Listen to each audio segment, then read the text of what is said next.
Les techniques que j'avais apprises autant en médecine chinoise qu'en ostéopathie pouvaient des fois ne pas suffire quand l'information qu'on voulait donner n'était pas en référence avec le référentiel du patient.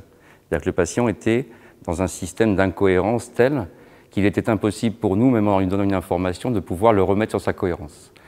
Et là, la nutriponcture m'a apporté un outil fabuleux dans le sens où, quand on arrivait à décoder les informations et en donnant les séquences de nutrition, on arrivait à passer cette barrière et donc de pouvoir après retravailler sur le fond au niveau de toute la dynamique, au niveau du système peau, muscles, os.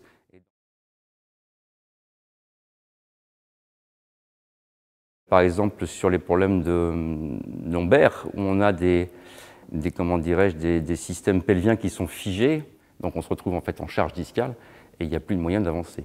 Donc forcément, inexorablement, à un moment donné, au niveau du disque, on est dans une compression qui est irrémédiable.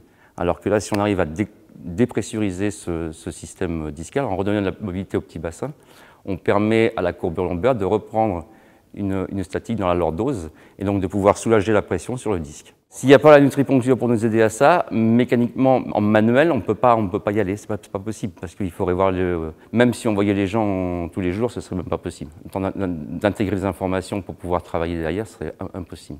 Donc la nutriponcture est vraiment un outil indispensable pour pouvoir gérer ce genre de problématiques.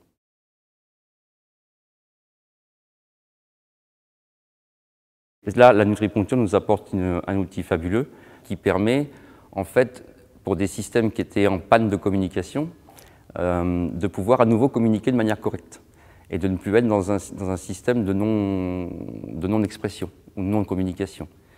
La nutriponcture est une clé indispensable qui nous permet d'ouvrir des portes qu'on ne pourrait pas ouvrir avec les seules techniques, par exemple de la médecine chinoise et de l'ostéopathie.